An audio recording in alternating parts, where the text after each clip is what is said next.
गांव का नाम था भद्रौली।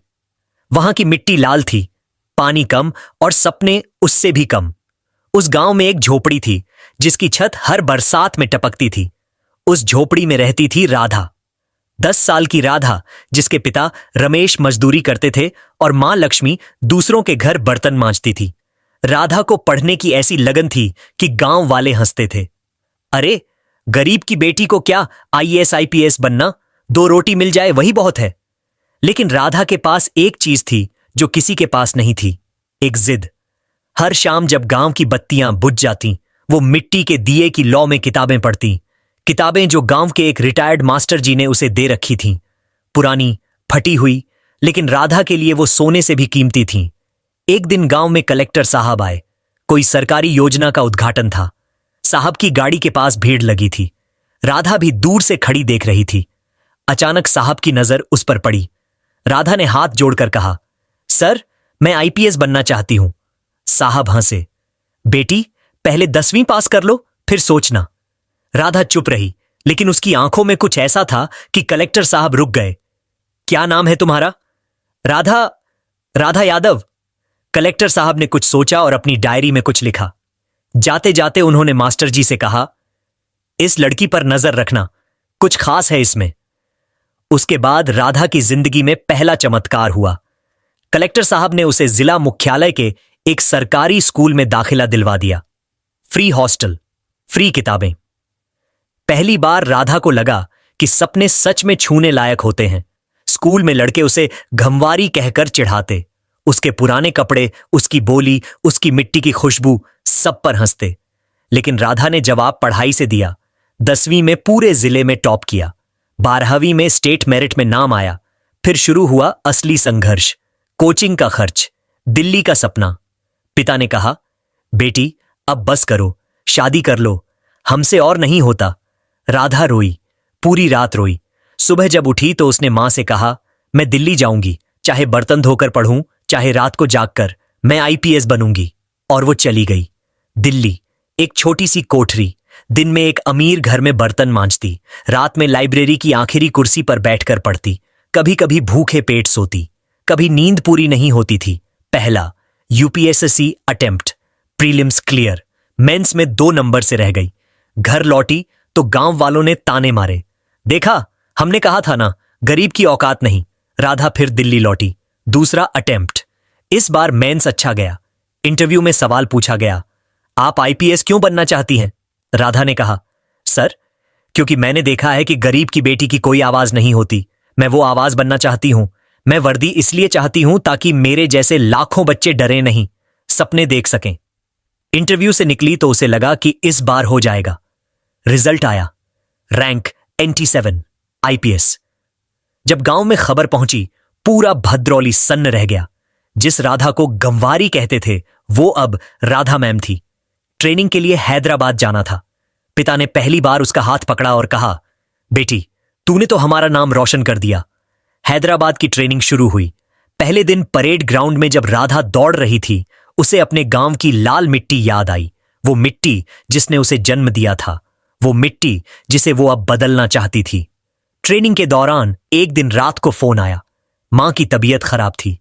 राधा रोते हुए कमांडेंट साहब के पास गई। सर, मुझे घर जाना है। कमांडेंट ने कहा, राधा, यहां छुट्टी नहीं मिलती, तुम्हें चुनना है परिवार या वर्दी। राधा खड़ी रही। उसकी आंखों में आंसू थे, लेकिन आवाज में वो पुरानी जिद। सर, मैं वर्दी चुनती हूं, क्योंकि अगर मैं आज मां के लिए रुक गई तो कल मेरे जैसे लाखों बच्चों की मांओं को कोई नहीं बचाएगा। उस रात राधा ने मां को फोन किया और कहा, मां, मैं पासिंग आउट परेड के बाद सबसे पहले तुम्हारे पास आऊंगी, तुम बस ठीक हो जाओ। और फिर शुरू हुआ असली इम्तिहान, पासिंग आउट परेड। वो दिन जब पूरी अकादमी में तालियों की गड़गड़ाहट गूंजी। राधा यादव, साल 2024 बैच, आईपीएस। जब वो वर्दी में अपने गांव लौटी, पूरा भद्रौली सड़क पर था। जिस कलेक्टर साहब ने कभी उसे 10वीं पास करने को कहा था, वो अब रिटायर्ड थे। उन्होंने राधा को सैल्यूट किया और कहा, बेटी, तुमने साबित कर दिया कि सपने देखने की कोई औकात नहीं होती। लेकिन कहानी यहीं खत्म नहीं हुई थी। अब शुरू हुआ था असली खेल। पहली पोस्टिंग मिली उत्तर प्रदेश के एक ऐसे जिले में जहां अपराध माफिया और राजनीति का गठजोड़ था। नाम था पहला दिन। कालानगर थाना। राधा अपनी खाकी वर्दी में अंदर घुसी तो सन्नाटा छा गया। सारे दरोगा हवलदार एक दूसरे का मुंह ताकने लगे। उसकी टेबल पर फाइलों का ढेर था और ढेर के ऊपर एक लिफाफा, अंदर 10,000 रुपए और एक चिट्ठी। मैडम जी, ये तो बस शुरुआत है। महीने का 1 लाख तय है। चुप रहो, मजे करो, नहीं तो। चिट्ठी पर कोई नाम नहीं, सिर्फ एक काला गुलाब बना था। राधा ने लिफाफा उठाया, सारी स्टाफ को बुलाया और सबके सामने वो 10,000 रुपए जला दिए। अगली बार जो भी लिफाफा लाएगा उसी के हाथ जलेंगे।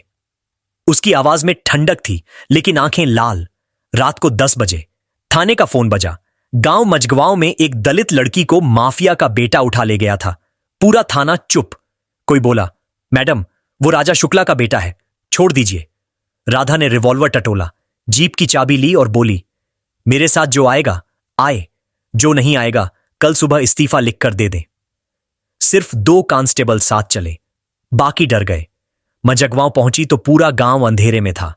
शुक्ला का फार्म हाउस दूर से चमक रहा था। गेट पर 10-15 गुंडे बंदूकें लहरा रहे थे।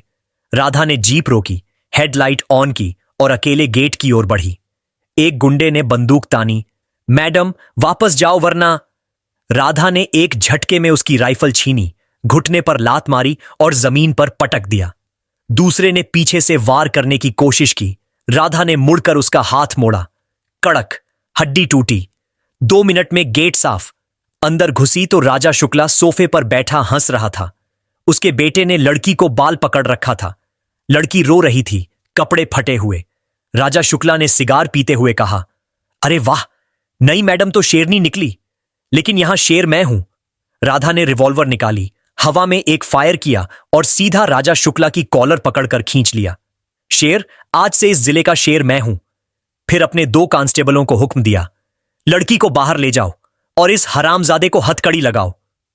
राजा शुक्ला चीखा, तुझे पता नहीं मैं कौन हूं? मेरे पास मंत्री हैं, विधायक हैं। राधा मुस्कुराई, मैंने सुना है आज रात से तुम्हारे पास सिर्फ जेल की सलाखें होंगी। लड़की को बचाकर जब वो बाहर निकली तो पूरा गांव इकट्ठा हो गया था। कोई बुजुर्ग ने उसके पैर छुए। राधा ने उसे उठाया और कहा, अंकल जी, आज से इस गांव में कोई बेटी नहीं डरेगी, ये मेरा वादा है। अगले दिन अखबारों में हेडलाइन थी, 37 साल की आईपीएस ने माफिया के बेटे को दबोचा। लेकिन यह सिर्फ शुरुआत थी। राजा शुक्ला जेल में था, पर उसका साम्राज्य अभी जिंदा था। उसने जेल से फोन किया। एक रात में राधा के गांव भद्रौली में उसके पिता को गोली मार दी गई। राधा जब खबर मिली वो थाने में थी। फोन रखा और एकदम खामोश। सब डर गए कि अब मैडम टूट जाएंगी, पर राधा ने अपनी वर्दी ठीक की, आंखें पोंछी और बोली, अब खेल खत्म, अब खून से खून धोया जाएगा। उस रात उसने पूरी फोर्स को इकट्ठा किया। 200 पुलिस वाले, 3 एसएचओ बदले और शुरू हुआ ऑपरेशन ब्लैक रोज। राजा शुक्ला के सारे गुर्गों की लिस्ट, सारे ठिकाने, सारे बैंक अकाउंट। पहला टारगेट शुक्ला का दाहिना हाथ, बजरंगी पांडे। वो रात के 2 बजे अपने बंगले में था। राधा खुद लीड कर रही थी। टीम ने बंगला घेर लिया। बजरंगी ने छत से फायरिंग शुरू कर दी। राधा ने बुलेट प्रूफ जैकेट पहनी, अकेले अंदर घुसी, सीढ़ियां चढ़ी, छत पर पहुंची। बजरंगी ने गोली चलाई। राधा ने सिर झुकाया, गोली कान के पास से निकल गई। अगले ही सेकंड राधा ने उसकी टांग में गोली मारी। बजरंगी गिरा। राधा उसके ऊपर खड़ी हो गई, रिवॉल्वर सिर पर रखकर बोली, मेरे बाप को छुआ था ना तूने, अब बोल अगला नंबर किसका है? बजरंगी कांपते हुए सारा नेटवर्क उगल गया। उस रात से कालानगर में एक नया नाम गूंजने लगा, राधा मैडम, मौत का दूसरा नाम। पर अब सबसे बड़ा खतरा सामने था। राजा शुक्ला का बड़ा भाई मंत्री रामेश्वर शुक्ला लखनऊ में बैठा, ताकतवर। उसने फोन किया राधा को, बेटी बहुत हो गया, अब हाथ खींच लो, नहीं तो पूरी सरकार तेरे खिलाफ हो जाएगी। राधा ने फोन पर ही जवाब दिया, मंत्री जी, मैंने वर्दी पहनी है, चूड़ियां नहीं। अब या तो आप अपने भाई को कानून के हवाले कर दें या मैं खुद लखनऊ आकर ले जाऊंगी। फोन कट गया और उसी रात लखनऊ से ऑर्डर आया, राधा यादव का ट्रांसफर, दूर कश्मीर बॉर्डर, तुरंत प्रभाव से। पूरी फोर्स थाने में रोने लगी। लोग सड़कों पर उतर आए, राधा मैडम को मत भेजो। लेकिन ऑर्डर था। राधा अपना सामान पैक कर रही थी, तभी दरवाजे पर दस्तक हुई। बाहर खड़ा था वो कलेक्टर साहब, जो रिटायर्ड हो चुके थे। अब वो केंद्र में बड़े पद पर थे। उन्होंने राधा को सैल्यूट किया और एक लिफाफा दिया। अंदर नया ऑन